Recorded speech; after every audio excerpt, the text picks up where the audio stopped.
The Extraordinary Phenomenon Investigations Council presents Epic Voyages.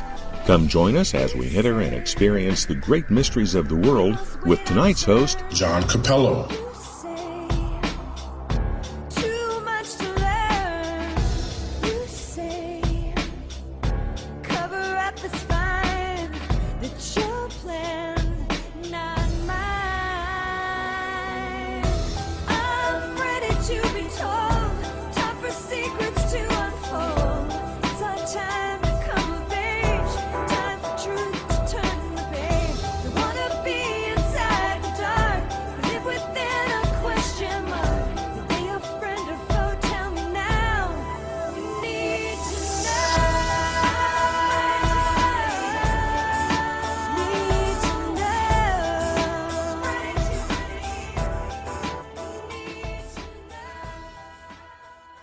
Hello and welcome to Epic Voyagers Radio on the Inception Radio Network. I'm your guest host tonight, John Cappello. I'm a psychic medium from the North Texas area, and I'm delighted to be with you this evening on this New Year's Eve of 2013. I'm excited about the new year, and I'm glad that you're with us. We're not an encore show tonight. We are live. And we're hoping that you'll join us in the chat room, or if you want to give us a call, you can call us at 888-919-2355, and we'll be happy to try to get to your calls tonight. We'll do the best we can to introduce you to our work, my work as a psychic medium. But tonight we're also going to have a couple of guests with us. We're going to have Kaye Coffey, who is an astrologer. And she's going to talk to us a little bit about what her thoughts are about 2012. And also, we're going to be concentrating about the planet Nibiru tonight, or Planet X. And we're going to get two different perspectives of this planet and things that were supposed to happen on December 21st.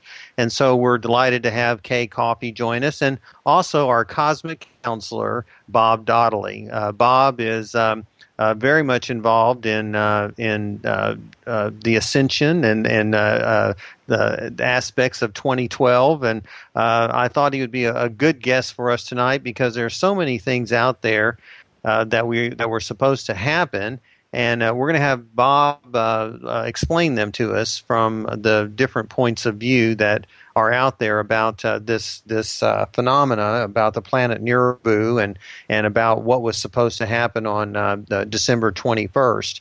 We're going to look back a little bit during the program. We're going to look back at the year 2012, and what I wanted to do is I wanted to look back not just to the year 2012, but to the year 1912. Because it was a pretty significant year, and it was a year that resonates with 2012. There's a lot of similarities to that year, and by looking back, sometimes we can look into the future, and so it's quite fascinating to think of the things that were going on in 1912 and how they affected us in 2012. But before we do that, I want to tell you a little bit about Epic Voyagers, the Extraordinary Paranormal Investigations Council, or Extraordinary Phenomena Investigations Council, excuse me. They have a wonderful website that I'd like for you to go to if you haven't already, because it's epicvoyagers.com. And on their website, they have a lot of interesting information for you. You can join Epic Voyagers if you like. You can get a year's membership there.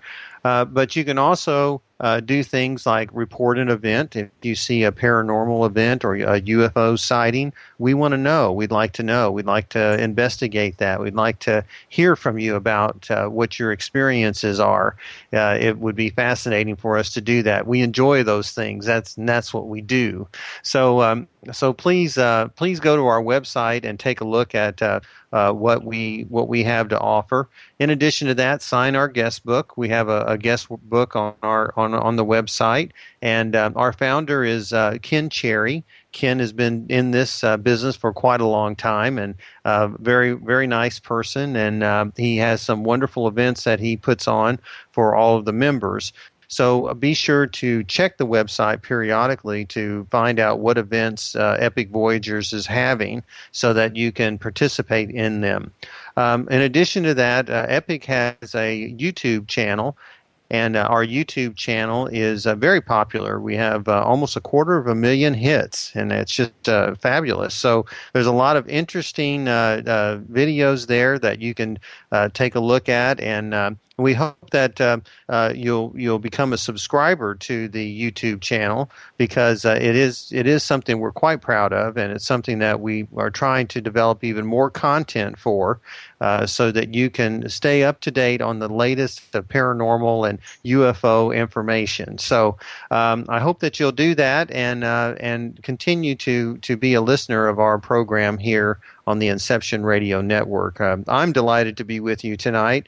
It's always fun to be involved in these types of programs, and I know tonight's going to be a good night because I know that Kaye is going to have a lot to tell us, and then Bob is going to have some fascinating things to do to let us know about as well. So I'm hoping that we can get to you in the chat room. So if you want to talk to us in the chat room, please do.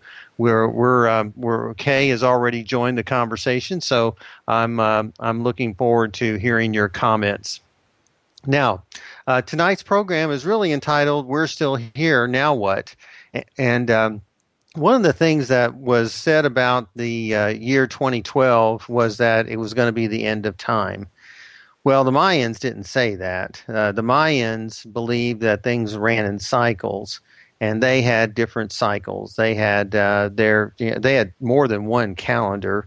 One of their calendars was 365 days. They didn't take into account the leap year, but they did have a 365-day calendar.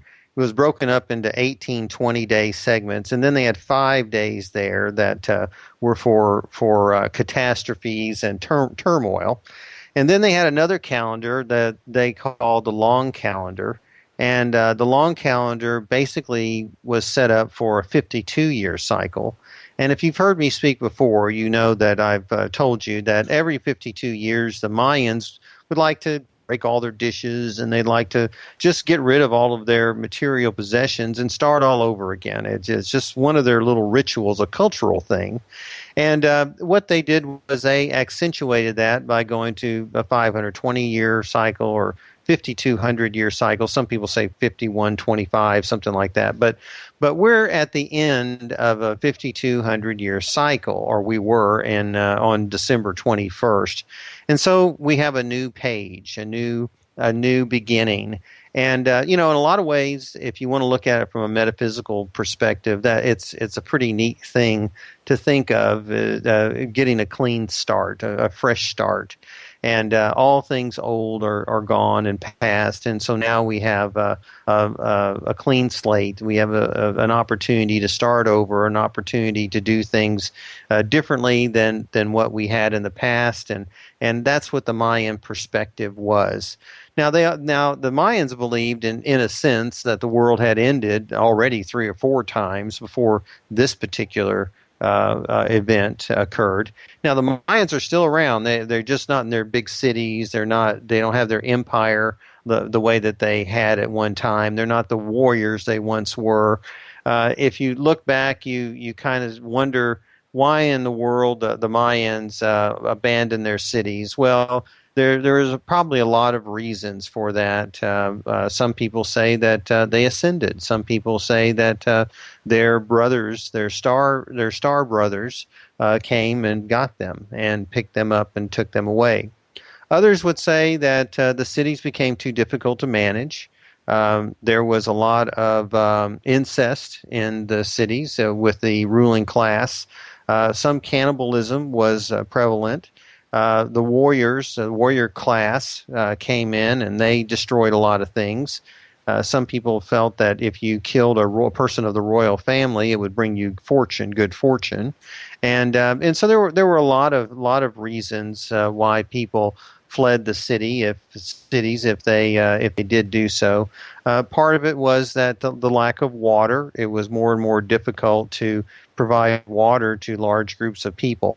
This past year, I went to the city of Chichen Itza in Mexico. And Chichen Itza was a city that was one of the latter cities of the Mayan empire. People from Guatemala, from Chichen, I believe that's the name of it, in Guatemala moved up to Chichen Itza, and they did so because the water supply was better, and Chichen Itza had some underground wells, and that's how they sustained themselves, and that's how the larger numbers of people sustained themselves, because they had water there. And they had 4 wells in Chichen Itza. 3 were for the general public, and 1 was for sacrifice. And in that one well, sometimes they would throw babies. They would throw babies in the well, and they would offer their children to the water god Chuck, name of Chuck. And they did this as an honor basis. The Mayans did a lot of things that we didn't know about. They started a form of basketball. In addition, they developed chocolate. That was in my research. I hadn't known that before. They have the original trees that they made chiclet gum from. Mayans had a form of rubber where they made a rubber ball, and they created a type of basketball. Of course, we wouldn't want to play that form of basketball these days because the winners were sacrificed, and then later they may have been cannibalized because of the things that they felt that if they consumed the body of someone who won something, maybe they would get some of that energy. So it's quite fascinating to learn about these different cultures and to think about the things that were considered normal at one particular time. We talked a little bit about 1912. Well, in 1912, marijuana, heroin, and cocaine, they were all legal. Not that I'm promoting anything, but it's just that these are things that today we some of us may think are absurd, but there's a lot of fascinating things that over a period of time, different cultures think the previous cultures were doing some absurd things. So now in 1912. There was just things that we consider common today. Lifesavers candy was created. Motorized movies were created. New Mexico became the 47th state. Arizona became the 48th state. Pitcher Cy Young retired with 511 wins. You had the 5th Summer Olympics. You had the life expectancy of a person was only 47 years old. Now, only 14% of the homes had bathtubs. 8% had telephones, and the maximum speed limit in most cities was 10 miles an hour. The average wage in 1912 was $1,022. The average car cost $941, and an accountant could expect to earn about $2,000 a year. And this is interesting. More than 95% of all births took place in the home. So, can you imagine those things nowadays? It would just be completely unthinkable. But those are the things that are commonplace. And there were 2 other things that were very significant in 1912 that I wanted to just mention to you. One was they had an election. They had the 1912 election where Theodore Roosevelt was fighting with his old friend William Taft. They had gotten into an argument and they fought each other, and Roosevelt lost the Republican nomination to Taft. So he started his own Bull Moose Party and ran against Taft. And what did he do? He helped elect Woodrow Wilson to be president of the United States. And Woodrow Wilson was a Democrat from the South, very, very liberal at the time. And one of the things that he did was create the Federal Reserve System. And he also set the stage for women's rights. Well, if you look 100 years later, we have problems with financial things, and we are setting the stage for gay rights to come about. And I recently had a